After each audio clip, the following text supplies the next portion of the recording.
Hey guys, okay, so today we are so excited to be following a makeup tutorial for long-lasting makeup. All right, we're starting out with a pore minimizing primer. This is from Catrice. It's actually like a serum, but it's also marketed as a primer. So I feel like this product didn't really help my pores very much, but it felt really nice going on, and it smelled really good. So yeah, it's marketed also as like a skincare product as well. So, but it is marketed as a primer. And again, wasn't too great, this product. Okay, we're also going to use the Mint Melt Cooling Primer. This is, it's kind of like a gripping primer. It's very, very sticky. I pumped out about 1.5 pumps, and honestly, I feel like this is the step that ruined the whole thing. So as a spoiler, very sticky, as you can tell. Like, I am shocked at the stickiness of this primer. I'm going to say sticky like 10,000 times in this video, so I apologize up front, but are you kidding me? It was sticking my eyebrows together, or eyebrows to my face. It was sticking my hair to my face. It was just way sticky. And so we're just clipping that out of the way because, wow. And I'm still just like, just shocked about the stickiness. And it was so bad that I had to get a wipe and wipe it off my hands because everything was sticking. Okay, so again, as a spoiler alert, this whole process, the result was not the greatest for me. Again, we are following a tutorial. And the whole theme behind this tutorial is long-lasting makeup, and we're going to use our beauty sponge to press the foundation and all the other products into our skin. Now I'll put in the description the tutorial that I followed, but as a warning, there was some bad language used in the video that I watched, and that's not my style. So if you do end up watching it, just be warned that there is some bad language, profanity used in it. But I was watching it for educational purposes, and you can't always control what your educator says to you. So anyway, moving on, we're just pressing the product into our skin. This is I think it's the Glow Skin Fauxdation from XX Revolution, or Revolution XX, however you say it. This is a nice foundation. I've used it several times and thought it was very nice and very pretty and lasted a decent amount of time on me. My skin eats makeup, and then it also wants to reject makeup.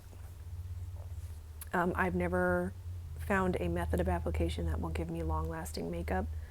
The best I can hope for is a 4 or 5 hour wear time where it's still looking decent. So I really wanted this process to work. I really wanted this method to work, and it may work if I don't over prime. So I may try this process again, off camera, and just update and see if it works better with less of that weird primer.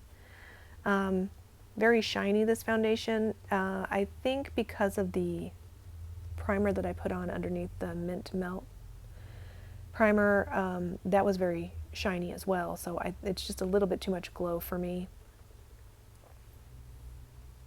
And from my face to the camera mirror, the coverage was looking decent.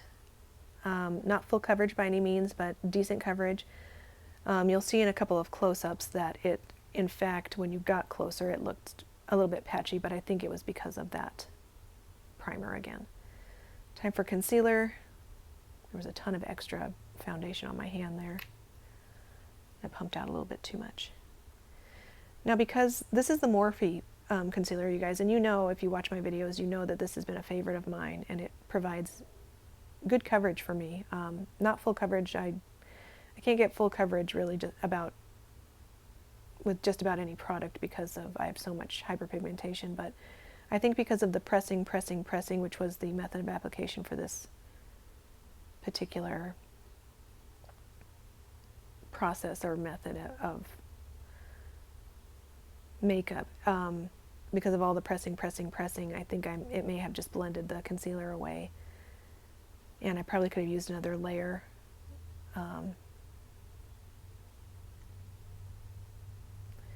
So now we're just going to add a little bit extra foundation too around my nose.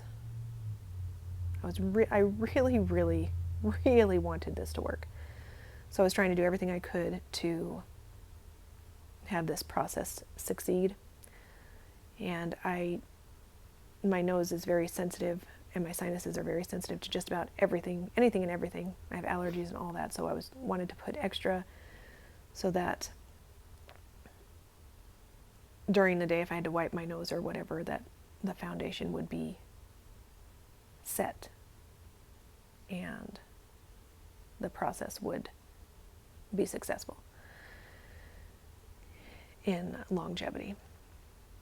So again, pressing all the products, pressing them into your skin,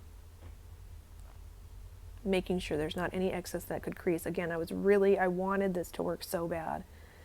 So I was doing everything in my power to have this succeed. All right, next step is to powder, and again, using our beauty sponge. I was very worried about this part of the process because I usually just do a light dusting of powder with a brush.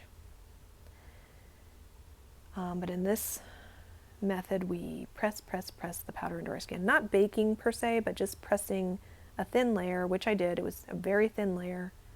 I used a powder that generally works for me. It is the AOA Studio Perfect Setting Powder in the shade Brightening. I've never had a problem with this powder. It's always worked very well for me. And again, thin layers, pressing it in. The whole idea is press the product into your skin, and that will make it look like a natural application. Now what's going on here? Oh, sci-fi effect. All that powder in the air.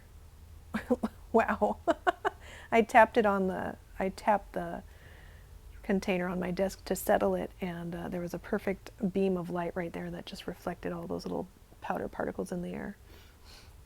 So again, trying to make this process succeed, doing everything I can to give it success. I tapped under my eye to make sure there wasn't any excess product. Concealer, no, there was no creasing going on. I really wanted this to work and tried everything I could to have it do just that.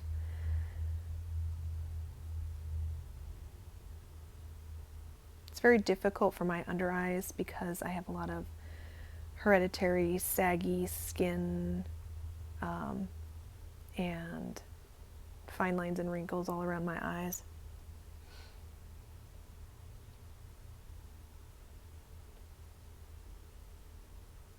And we're getting close to the end of the powder application.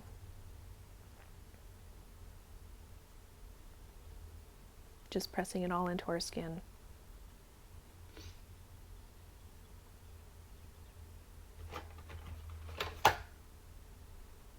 Giving an up close look.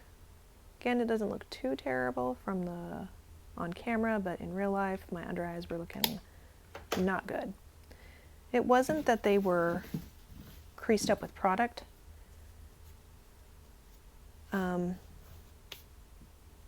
It just looked crusty.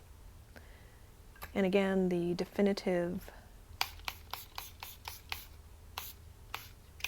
application of the setting spray, which is supposed to fix everything and make everything look perfect. This is a dewy setting spray, so it should have worked.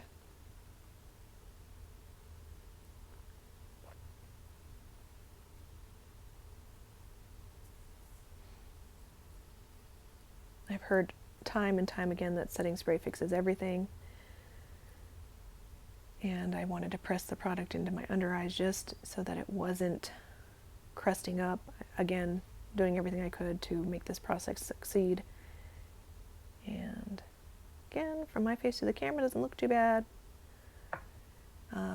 I added a little bit of extra powder, just a tiny bit, and you can see me kind of taking off any excess because I don't like my under eyes to be too shiny, because that actually makes them look worse on my skin. And again, in my T-zone, because I do have a very oily T-zone, I didn't want that area to be shiny.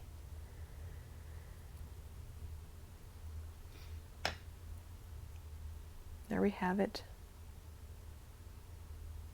My pores looking awful. So that pore primer was not helping. I'm searching for my mirror. There it is. My pores just looked so terrible. It was like the product couldn't smooth in between that little crease of my nose, and I really tried. I really tried, and just not looking good. Not looking good.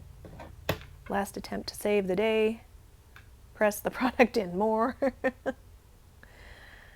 And it was just patchy and crusty. But again, it could have been my fault because of the overuse of that primer. So we're just about done. Thank you guys so much for watching, and you'll see the end result was not good for me. Don't forget to like and subscribe, ding my bell.